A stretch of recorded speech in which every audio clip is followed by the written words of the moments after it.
First movie ఇప్పుడు అంటే లెక్కల ప్రకారం అయితే ఆడుతూ పాడుతూ అవునండి.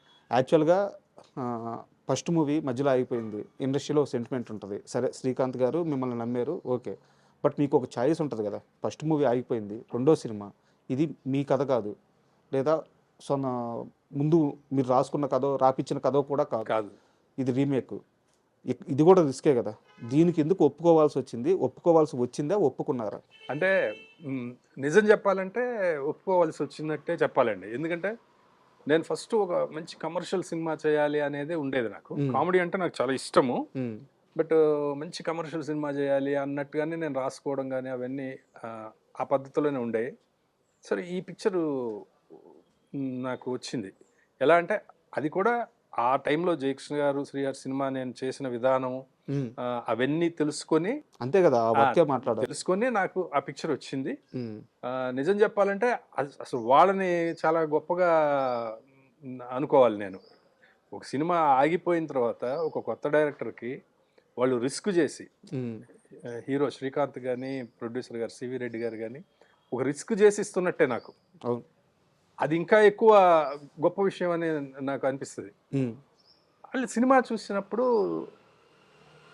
నిజానికి నాకు ఆ సినిమా చూసినప్పుడు నాకు 100% నాకు నచ్చలేదండి. హ్మ్. కొన్ని పోర్షన్స్ బావున్నాయి. కామెడీ కొంత కొంత బావుంది గానీ ఆహ్, నాకు మళ్ళీ కొంచెం డిసప్పాయింట్ అయ్యా. హ్మ్. ఈ సినిమా చేసి ఇప్పుడు ఈ సినిమాతో ఫస్ట్ పిక్చర్‌గా మనం బయటికెళ్ళి ఏం చేయగలను అని చెప్పి నేను బడ్జెట్ గూడా బాగా తక్కువ. హ్మ్. ఇవన్నిటితో నేనేం చేయగలను అని చెప్పి అనుకుంటూ ఉన్నాను. చేస్తానని చెప్పాను గానీ లోపల మాత్రం కొంచెం బాగా సంశయంగానే ఉండేది. సార్. ఇప్పుడు మా నాన్నగారు ఒకటి చెప్పారండి. హ్మ్. ఓకే. అన్నీ వడ్డించిన విస్తరలాగా అందరికీ రాదు. ఆల్రెడీ ఒక పిక్చరు ఆగిపోయి ఉంది. అయిపోయింది. హ్మ్. హ్మ్. అసలు నిన్ను ఆ సినిమా చేయమని వాళ్ళు అడగడమే గొప్ప. హ్మ్. నువ్వెళ్ళి అడగట్లేదు. వాళ్ళు నిన్ను సినిమా చేయమని అడగడమే గొప్ప. నువ్వే చెప్పేవాడివి గదా! మీ గురువుగారి గురించి అంతా. ఏమున్నా లేకపోయినా ఆయన చేస్తారు అని చెప్పి నువ్వే చాలా సార్లు చెప్పావు గదా! నువ్వెందుకు చేయకూడదు అలాగా? హ్మ్. నువ్వేం అడగాలి వాళ్ళని? నీకేంటి అంటే 100% అది యాజ్ టీజ్‌గా సినిమా చేస్తే ఇక్కడ ఆడదు హ్మ్. అని కదా నువ్వనేది. నువ్వది కన్విన్స్ చెయ్యి వాళ్ళని. హ్మ్. ఇదిగోండి నాకు స్క్రిప్ట్ ఫ్రీడమ్ కావాలి. ఇది చేస్తాను. నేననుకున్నట్టు చేస్తాను. మార్పులు, చేర్పులు. మార్పులు, చేర్పులు చేసి చేస్తాను అని నువ్వు కన్విన్స్ చెయ్యి. హ్మ్. అసలు కన్విన్స్ చేస్తే వాళ్ళు కన్విన్స్ అవ్వకపోతే కదా నువ్వు బాధపడాలి. హ్మ్. ఓకే. నీకు బడ్జెట్ లేదు. బట్ గొప్ప గొప్ప సినిమాలు అన్నీ గూడా పెద్ద బడ్జెట్‌తో తీసిన సినిమాలేనా? హ్మ్. కాదని నువ్వే చెప్పావు గదా! 'తలంబ్రాలు' అనే సినిమా ఇంత చిన్న బడ్జెట్‌లో చేశారు. 'తరంగిణి' అనే సినిమా ఇంత చిన్న బడ్జెట్‌లో చేశారు. మీ గురుగారు చెప్తుంటారని నువ్వే చెప్పావు గదా! మరి నువ్వు మాత్రం ఎందుకు వెనకడుగేస్తున్నావు? అనన్నారు మా నాన్న. ఇవన్నీ మీకు తెలిసిన విషయాలే. కానీ అన్నీ ఆయన తెలిసిన చెప్తే విషయాలే. గాని అంతే. అదే మనకి ట్రిగ్గర్ అవుతది. దగ్గర అప్పుడు నేను అనుకున్నానండి. ఓకే. మనకు వచ్చిందిది. హ్మ్. మనకొచ్చిన అవకాశం ఇది. హ్మ్. దీన్ని ఎంతవరకు బెటర్ చేయగలుగుతాం? సార్. ఎంతవరకు బెటర్ చేయగలుగుతాం? మనం ఇందులో ఏమి యాడ్ చేయగలుగుతాం? హ్మ్. ఏమి హ్మ్. కట్ చేయగలుగుతాం? లేదా అది అని అప్పుడు నాకు స్క్రిప్ట్ ఫ్రీడమ్ కావాలి సార్. అంటే అది రీమేక్ కాబట్టి యాజ్ టీజ్‌గా అలాగే తీయమని అడగకుండా, నేను డెఫినిట్‌గా నా లైఫ్ కోసమైనా నేను చేస్తాను కదా! చేస్తాను. అవునవును. నేను బెటర్‌మెంట్స్ చేస్తాను సార్. దీనికి సంబంధించినయి కొన్ని కొన్ని నేను అనుకున్నాను. అదంటే వాళ్ళు ఫ్రీడమ్ ఇచ్చారు. ఓకే. హ్మ్. అప్పుడు నేను చేశాను. బడ్జెట్ అనేది పెద్ద బడ్జెట్ లేదు గానీ, హ్మ్. నాకున్నదేంటి అందులో స్ట్రెంగ్త్ ఏంటంటే ఆర్టిస్టులున్నారు. అవును. ఆర్టిస్టులున్నారు. నాకు 'ధర్మ సుబ్రహ్మణ్యం' గారు, లేకపోతే సునీల్ గారు. 'సునీలు' అందరున్నారు. అవునవును. నేను స్క్రిప్ట్‌లో ఇంకేం చేయగలను? హ్మ్. ఇంకా కొత్తగా కామెడీ ఎలా క్రియేట్ చేయగలము? లేపోతే ఒక మంచి పంచ్ అలాగా మనం కొత్తగా ఎలా క్రియేట్ చేయగలము? రోజు ఇదే ఆలోచించేవాడినండి. హ్మ్. షూటింగ్‌కెళ్ళే ముందు వరకు గూడా ఇక్కడేమైనా పని చేయగలమా? లేపోతే ఇంకేమన్నా ఏదన్నా చేయగలమా? అని ఆలోచించేవాడిని. అలాగా ఆ సినిమా తర్వాత అది హిట్ అయిందండి. నాకు ఆ సినిమాలో బాగా అద్భుతంగా అనిపించేది అంటే సినిమా అంతా బావుంటది. Super hit. బాగా నవ్వుకోవచ్చు. హ్మ్. అంతా ఓకే. నాకు బాగా నచ్చిందేందంటే సునీల్ గారి క్యారెక్టర్ అంటే 2001 నువ్వు నాకు నచ్చావనుకుంటాను. సునీల్‌కి కమెడియన్‌గా పేరు వస్తున్న రోజులవి. ఇంకా స్టార్ అవ్వలేదు. అవును. బట్ మీ సినిమాలో సునీల్ మేనరిజమ్స్ ఉంటాయి గదా! ఆ అవును. సౌండింగ్స్ గాని, ఆ అవును. బాడీ తిప్పడం గాని, ఆడుతూ పాడుతూ దగ్గర నుంచి బాగా హైలైట్ అయింది. ఆ! అక్కడ బాగా రిజిస్టర్ అయింది. అది సునీల్ బాడీలో ఇన్‌బిల్ట్‌గా ఉందా? లేకుంటే మీరు అడిగి చేపించుకున్నదా? తర్వాత అయన్నీ ఆయన కెరీర్ అంతా కొనసాగినాయి. లేదండి. అందులో తన కంట్రిబ్యూషనే. హ్మ్. అంతా తను చేసిందంతా నాకు ఇలా కావాలని చెప్పేవాడిని తప్ప, హ్మ్. నేను నాకేం సీన్ చెప్పేవాడిని. సీన్ నాకు ఇలా కావాలని చెప్పేవాడిని. హ్మ్. ఆ చిన్న ఆ స్లాప్ స్టిక్, ఆ యాక్టింగ్ అంతా తనదే. తందే. తనదే. హ్మ్. అప్పుడు అది ఫుల్ లెంగ్త్ రోల్ అండి ఆ పిక్చర్‌లో. అవును. అవును. హీరో పక్కన. ఫస్ట్ ఒక డ్యూయెట్‌లో తప్ప అవును. ప్రతి సీన్‌లోనూ హీరోతో పాటు తనే ఉంటాడు. హ్మ్. ఇంకా చెప్పాలంటే హీరోతో కొంచెం ఎక్కువ గూడా తనకే ఉంటది అవును. ఆ సినిమాలో. ఎందుకు సునీల్‌ని ఎందుకు తీసుకున్నారు? అది యాక్చువల్‌గా ఫస్ట్ చెప్పాలంటే ఇంకొక ఆర్టిస్ట్ అండి. ఎవరు? అది రాజేంద్ర ప్రసాద్ గారిని అనుకున్నారు ఓకే. ఫస్ట్. హ్మ్. అది తర్వాత బడ్జెట్ ఇష్యూస్ అవి ఇవి ఉన్నప్పుడు మళ్ళీ సునీల్ అనుకోని అప్పుడు సునీల్ 5, 6 సీన్‌ల వేషాలే చేస్తున్నాడు. అవునవును. ఫుల్ అవును. లెంగ్త్ అవును. రోల్స్ చేయలే అప్పటికి. అవును. అప్పుడు 5, 6 సీన్‌లో బాగా చేసిన వ్యక్తి 500 సీన్‌లైనా బాగా చేస్తాడు. హ్మ్. సింపుల్. హ్మ్. హ్మ్. అది ఇప్పుడు నెక్స్ట్ యూత్‌కి బాగా కనెక్ట్ అయిపోతాడు. హ్మ్.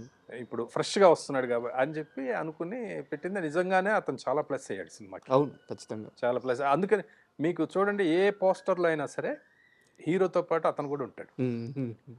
ప్రతి పోస్టర్‌లో గాని ఎక్కడ తనని దానికి హీరో శ్రీకాంత్‌ని కూడా చాలా మెచ్చుకోవాలండి. కదా! ఏ హ్మ్. రోజున కూడా నేను హీరో అదేంటి ప్రతి పోస్టర్ మీద ఏదో ఇద్దరు హీరోల్లాగా హ్మ్.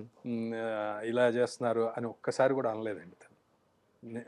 జనరల్‌గా హీరోలు ఆ అంటారు. అవును. అంటారండి. అవును. ఎందుకంటే నాకు అనుభవం కూడా ఉంది అలా. అంటారు. ఏంటంటే, "ఏంటండి హీరో నేనా? లేపోతే అతనా?" అని అంటారు. అందులో 70 సినిమాలు హీరో అప్పటికాయన. హ్మ్. హ్మ్. ఆయనకు అర్థమైపోద్ది కదా! ఎవరితో ఎన్ని షాట్లు తీస్తున్నారు. ష్యూర్. అది వేరు సినిమాలో పక్కన పెట్టండి. పోస్టర్‌లైనా. వాల్ పోస్టర్ మీద మీకు ఇద్దరియి ఏస్తామంటే అతను ఎంత గొప్పగా, "అయ్యో! ఏం పర్లేదు భయ్యా" అని చెప్పాడు. హ్మ్. ఆ డిజైన్‌లు ఇలా చేయిస్తున్నాను. లేదు అంటే వేరేలాగా గూడా సోలో హీరోయినేసి ఈ ఆర్టిస్టులందరితో పాటు వీళ్ళ బొమ్మలేసి అలా గూడా చేయొచ్చు. అవును. అంటే అతను అయ్యో! అక్కర్లేదు బె నీకెలా అంటే అలా చేయమన్నాడు. మీ కెరీర్ మొత్తం చూసుకుంటే సార్ 'ధర్మవరపు సుబ్రహ్మణ్యం' గారు ఆల్మోస్ట్ అన్ని సినిమాల్లో ఉంటూ వచ్చారు. ఉన్నారు. ఏంది ఆయనతో అంత స్పెషల్ అసోసియేషన్ ఏంది మీకు? అంటే నాకు ఆయన టైమింగ్ ఇష్టం అండి. హ్మ్. నాకు ఆయన టైమింగ్ చాలా ఇష్టం. నేనన్నా ఆయనకి చాలా చాలా ఇష్టం. హ్మ్. ఇంకా అంతే ఆ రెండే. నేను ఫస్ట్ స్క్రిప్ట్ దశలోనే ఆయన్ని అనుకునేవాడిని. స్క్రిప్ట్ దశలోనే ఓకే. పలానా ఈ మామయ్య క్యారెక్టరు. ఇది ధర్మ సుబ్రహ్మణ్యం గారు అనుకోని దాని తర్వాత రాసుకునేవాళ్ళం. హ్మ్. హ్మ్. ఆయన్ని దృష్టిలో పెట్టుకునే ఈ డైలాగ్ ఈయనైతే ఇలా చెప్తాడు. అనే దృష్టిలో పెట్టుకునే రాసుకునేవాళ్ళం. అప్పుడు దాదాపు ఎక్కువ మంది ఆర్టిస్టులు అంతేనండి. ఇప్పుడు ఎంఎస్ గారు గాని, బ్రహ్మానందం గారు గాని, లేకపోతే ధర్మ సుబ్రహ్మణ్యం గారు గాని, వేణుమాధవ్ గాని వీళ్ళందరినీ మనం క్యారెక్టర్‌లు వీళ్ళు అనుకున్న తర్వాత హ్మ్. మనకు ఆ సీన్స్ గూడా మనం ఈజీగా రాసుకునేవాళ్ళం. ఒక ఆర్టిస్ట్‌కి ఆల్రెడీ ముందే రాసేసుకుంటే వాళ్ళ పేరు అనుకోని రాసుకుంటే మంచి టైమింగ్ దొరకద్ది. సో, ఆ ఫ్లోలో మేము రాసేసుకోవచ్చని జెప్పారు. సో, నాకది 'లీలామహల్ సెంటర్' చూస్తున్నప్పుడు అర్థమైంది సార్. అంటే 'ధర్మవరపు సుబ్రహ్మణ్యం' గారి కెరీర్ అంతా ఆయన అద్భుతమైన పాత్రలు చేశారు గానీ, దాంట్లో గెటపులుంటాయి అవును. 'లీలామహల్ అవును. సెంటర్‌లో'. అసల ఆ గెటపులు అదిరిపోతాయి. ఆ అవును. టైమింగ్ అదిరిపోద్ది. ఆ ట్రాక్ అంతా అద్భుతంగా వచ్చిందనమాట. అవునండి. అది అసలు యాక్చువల్‌గా ఫస్ట్ ఆయనకి ఇలా అనుకుంటున్నానండి అని చెప్పినప్పుడు హ్మ్. ఆయనేమన్నారంటే, "ఓకే. మన కామెడీ టైమింగ్ అంతా ఓకే. ఇన్ని క్యారెక్టర్‌లు హ్మ్. ఆ మిమిక్రీ లాగా ఇలా చేయాలి అంటే యాక్చువల్‌గా నాకంటే బ్రహ్మానందం గారు బావుంటాడు. హ్మ్. నేను నేను మరి అవన్నీ నా మీద బావుంటాయా?" అన్నారాయన. ఓకే. లేదు సార్ బ్రహ్మాండంగా ఉంటాయండి. ఇందులో మిమిక్రీ లాగా మీరేం చేయక్కర్ల. హ్మ్. మీకా గెటప్‌లేస్తాం. హ్మ్. మీరు కొంచెం దగ్గరగా అలా చేసినా చాలు గానీ, మీరు మీరు ఇప్పుడు 'మోహన్ బాబు' గారు అంటే పెదరాయుడు అంటే యాజ్ ఇట్ ఈజ్ పెదరాయుడులాగా మిమిక్రీ చేయొద్దు. హ్మ్. హ్మ్. ఆ ఫీలింగ్ ఏంటంటే ఆ క్యారెక్టర్‌లన్నీ మీరెయ్యాల్సినవి అని మీ ఫీలింగ్. అంతే. మీరెలా చేస్తారో అలాగే చేయండి. హ్మ్. అనని చెప్పి అయితే అలాగే అని చెప్పి చేశారు. అద్భుతంగా చేశారు. చూసుకున్న తర్వాత ఆయన రియాక్షన్ ఏంటి? అది నీకు చాలా ఇష్టం అండి. చాలా. హ్మ్. చాలా ఇష్టపడ్డారు. అన్నీ చాలా బాగున్నాయని చెప్పారు. దానికి మన ఒకరోజు ఎంఎస్ గారొచ్చారు. సార్. ఒక సీన్ కోసం యాక్చువల్‌గా హ్మ్. థియేటర్‌లో ఈయన సినిమా చూస్తుంటే పెదరాయుడు గెటప్‌లో అవును. సమోసా ఏదో ఇచ్చి మొత్తం లాగేస్తారు. బట్టలన్నీ తీసుకొని అవును. వెళ్ళిపోతాడు గదా! ఆ సీను ఒకటి చేసిన తర్వాత ఎంఎస్ గారన్నారు ఎంఎస్ గారు ఏంటి ఈయన క్యారెక్టర్ అంటే చెప్పాను. అంటే హ్మ్. ఈయన లైఫ్ బెస్ట్ క్యారెక్టర్ అయిపోద్దది. హ్మ్. ఆహ్, ఆహ్, ఆయనకి సుబ్రహ్మణ్యం గారికి అని చెప్పి, నాది కూడా మరీ ఒక్క సీన్ ఏంటి, ఇంకెక్కడన్నా ఒక సీన్ పెట్టండి, ఉమ్, నాకు డబ్బులు కూడా వద్దు, నేను వచ్చి చేసి వెళ్ళిపోతాను ఉమ్. అన్నారు. ఆయనకి అర్థమైపోయింది సినిమా. ఇది మంచి ట్రాక్ అవుతుంది, నాకు ఒక్క సీన్ పెట్టండి ఎక్కడన్నా అన్నారు. అది షూటింగ్ జరుగుతున్నప్పుడే నాకు అప్పటికప్పుడు ఒక థాట్ వచ్చింది, దీన్ని మనం క్లైమాక్స్లో ఎండ్లో పెడితే ఎలా ఉంటుంది, ఈయన మళ్ళీ వచ్చినట్టుగా అని చెప్పి అప్పటికప్పుడు అనుకొని ఆయన షూటింగ్ ప్యాకప్ అయ్యి వెళ్ళేలోపే ఇంకో సీన్ చెప్పాను అనమాట. ఓకే. సినిమా చివర్లో అంత సుఖాంతం అయిపోయిన తర్వాత ఆయన అడవి దొంగ గెటప్లో, అంటే ఒకటే ఉంటది కదా, ఆయన అడవి దొంగ గెటప్లో వస్తే ఈయన మళ్ళీ వచ్చాడు అక్కడికి. వచ్చి ఈ గెటప్ నీకంటే అంటే, ఒరే నువ్వు వాడివే కదా అని చెప్పి పరిగెడుతుంటే దాని మీద సినిమా ఏం చేద్దామని చెప్పి అప్పటికప్పుడే చెప్పాను అనమాట. ఓకే. ఇలా చేద్దాము అంటే చాలా బాగుంది అని తర్వాత వచ్చి చేసి వెళ్ళారు ఆయన, ఎంఎస్ గారు.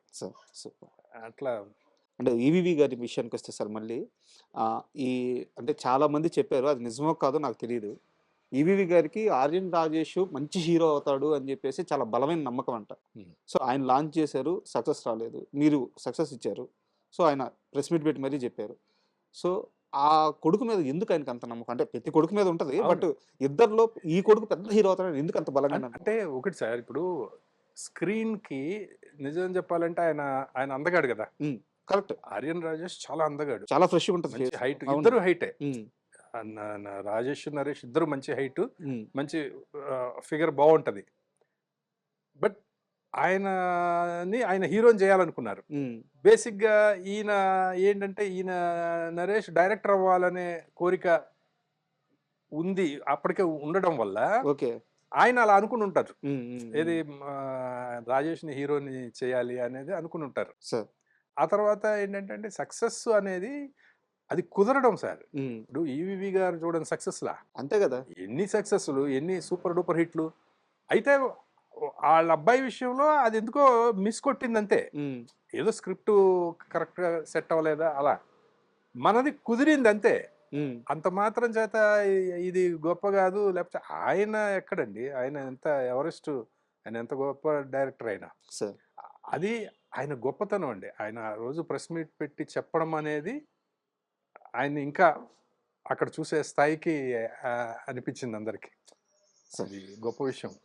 అండ్ సునీల్ గారితో మిస్టర్ పెళ్ళికొడుకు చేసినప్పుడు నిజంగా ఇష్టపడి చేశారు ఆ సినిమా? అంటే ఇష్టపడే చేశానండి. కాకపోతే చిన్న డౌట్ అయితే ఉండిందండి నాకు, అదైతే వాస్తవం. ఎందుకంటే అది చెప్పాలి, నేను అంటే ఇప్పుడు చెప్పడం కాదు, ఆర్బి చౌదరి గారి ముందే కూడా చెప్పాను నేను. ఆర్బి చౌదరి గారి ముందు చెప్పాను, సునీల్ అందరూ ప్రొడ్యూసర్ అందరి ముందే నేను చెప్పాను. అంటే బేసిక్ గా ఏంటంటే ఈ కథ కరెక్ట్ తెలుగులో తనకి సెట్ అయ్యే కథ కాదు. అవును, సెట్ అయ్యే కథ కాదు. ఎందుకంటే సునీల్ అంటే నవ్వించాలి, మంచి డాన్స్లు వేస్తాడు, హుషారుగా ఉండాలి సినిమా. ఆ పిక్చర్ లో ఏంటంటే ఒక లవర్ బాయ్ క్యారెక్టర్, అతను సినిమా అంతా సాడ్ గా ఏడుస్తూ ఉంటాడు. ఆ కథ, ఆ క్యారెక్టరైజేషన్ అలాంటిది. సార్ ముందుగా అనుకుంది అసలు సునీల్ నేనా? వాళ్ళు చెప్పిందే నాకు, నేను చెప్పింది కదా ఆ సినిమా. వాళ్ళు సూపర్ గుడ్ వాళ్ళే రైట్స్ కొని సునీల్ నువ్వు చేస్తే బాగుంటది అని అంటే నేను చెప్పాను. సినిమా చూసిన తర్వాత నేను ఇదైతే యాస్టీజ్ అందులో ఉన్నదైతే సెట్ అయ్యే మ్యాటర్ కాదు, కానీ దీనికి ఏం చేయాలి, చుట్టూ ఏదన్నా కామెడీ అంతా చేస్తే వర్కౌట్ అవ్వచ్చు అంటే, లేదు నువ్వు బాగా చేస్తావు అన్నారు. అది ఆ నమ్మకం వాళ్ళు ఇచ్చారు యాక్చువల్గా, ఆర్బి చౌదరి గారు వాళ్ళు. దాని ఎఫెక్టే కదా 4 సంవత్సరాలు గ్యాప్ వచ్చింది. ఆ తర్వాత నేను అసలు చేయలేదు కదా సినిమా. తర్వాత ఇప్పుడు కెవ్కేక అది ప్యారలల్ గా జరిగిందండి. కెవ్కేక ప్యారలల్ గా అది ప్యారలల్ గా జరుగుతూ వచ్చినాయి సినిమాలు. అంటే ఏంటంటే ఒక టైంలో నేను కూడా ఓకే బాగా చేయగలనని నమ్మా. అంటే దిగినాక ఇంకా తప్పదు నమ్మాను. బట్ అది ఆర్బి చౌదరి గారు కూడా చెప్పారు, తను ముందే చెప్పాడు క్లియర్ గా,